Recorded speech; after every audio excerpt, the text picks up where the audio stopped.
Hello and welcome to today's video about cloud storages and file transfer. My name is Christoph and I'm solution consultant at the UberCloud. In today's video, you will see which cloud storages you can access, how to transfer files to these cloud storages using an STP tool such as WinSCP, how to transfer files using the Azure Storage Explorer, and how to mount one of these cloud storages as a local drive. First, let us have a look which cloud storages are available in our environment. So you may have noticed that you have two cloud storages, the cluster shared storage and the encrypted storage. The cluster shared storage is the storage to use for ongoing jobs.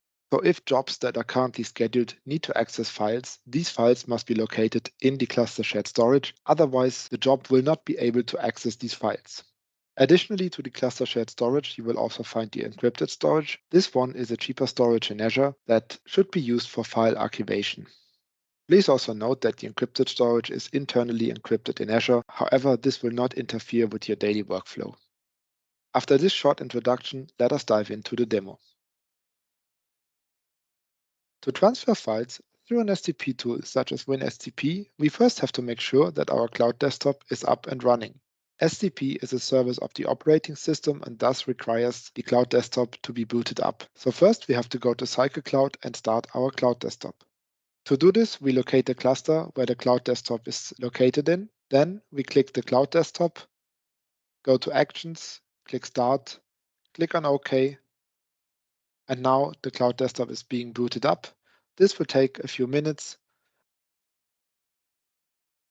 After the cloud desktop has booted up, we can now connect to it with WinSCP. For this, I will change to WinSCP. In the Start window of WinSCP, I can directly set up a new connection. First, I will choose the SCP protocol. Then I will make sure that the port number is 22. Then I have to enter hostname, username, and password of my machine. For the hostname, I can take the public IP that is displayed in CycleCloud. To access this, I click this line in the table, and then the window that opens, I can see the public and the private IP. I will copy the public IP for this purpose. I go back to WinSCP, enter the public IP as hostname, enter the HPC user username, and I will copy and paste the password. Before I actually establish the connection, I will save these details so that I can reuse them later. I will click on Save.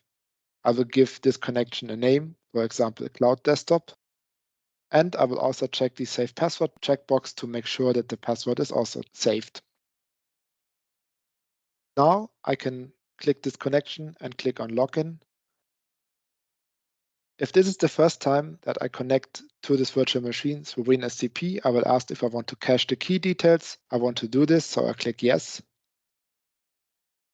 And now the connection has been established. On the left side, I can see the file browser of my local computer, and on the right side, I can see the file browser of my cloud desktop. I can now browse through this cloud desktop, for example, go to the cluster shared storage, go to the ANF Christoph user folder, and download this example file. To do this, I will right-click this file and click Download.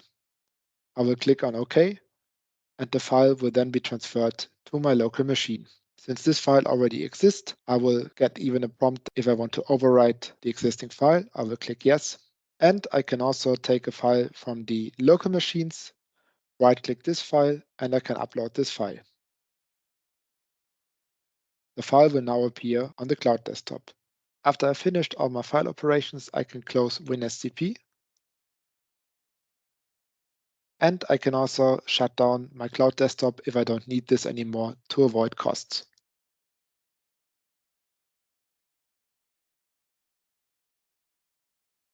Here we can see the Azure Storage Explorer tool. You can use Azure Storage Explorer to connect to your encrypted storage, even if your cloud desktop is not booted up. To do this, go to the icons on the left, select the Open Connect dialog icon. In the window that opens, connect storage account or service. And now you have several methods to connect to your encrypted storage. You can either enter a connection string or an account name and key. Which one to choose depends on the format that you have received your credentials. You can either have your account name and key separately or in one connection string. I will open an editor where the credentials in both formats are shown. First, we have the account name and the storage key, and then we have a connection string that combines the account name and the storage key that we have seen before. For this demo, I will go with account name and key.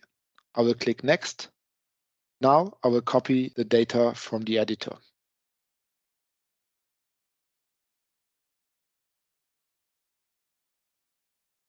I can choose whatever display name I want. I go with Cloud Desktop. Now I go to Next and I click on Connect. You will see on the left side that some connection has been established. We can now see the storage account that we just connected. And if we go to File Share and File Share again, we will see now the folders of our encrypted storage, for example, the HPC user folder and its content.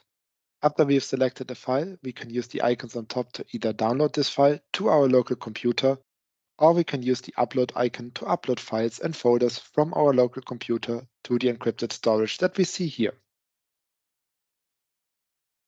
Please note that you either have to be in the same network as your cloud storage or have a VPN connection to it in order to establish a connection to the cloud storage by using Azure Storage Explorer.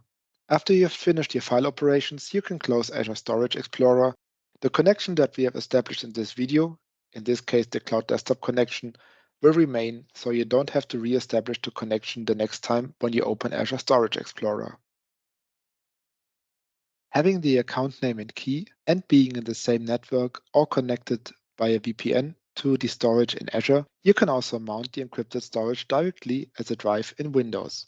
As you can see here, currently the Cloud Share is not mounted as a drive. We can do this by executing a script. I will first show you the script. You can see it here. It's a PowerShell script. It will contain the account name on several occasions and also the storage key. The script will then mount the encrypted storage as drive X to our Windows. This script you can extract from Azure from the storage accounts. Please ask your admin to extract the script for you if you're interested to mount the encrypted storage directly as a drive in Windows. Now I will go to a PowerShell, and here I will directly execute the script. The script is named mount encrypted storage WinDrive.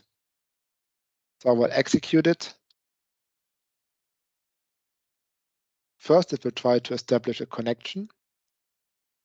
After this had been successful, we will get a message that the storage is now mounted. We can go back to the Explorer, refresh the view, and we will see that the encrypted storage is mounted as a file share. I can click it and see that we see the same folders available as we already saw in the Azure Storage Explorer part. Now I can just copy and paste my folders as if the cloud storage would be a local storage in my Windows computer. After our demo, let us shortly recap what we've seen in the video. So we have seen several methods, SCP, Azure Storage Explorer, and mount as a local drive for the two mentioned storage, the cluster shared storage, and the encrypted storage. The table that you can see here will show you which file transfer method you can use for which storage, and you will find additional information such as certain pitfalls or special things to notice.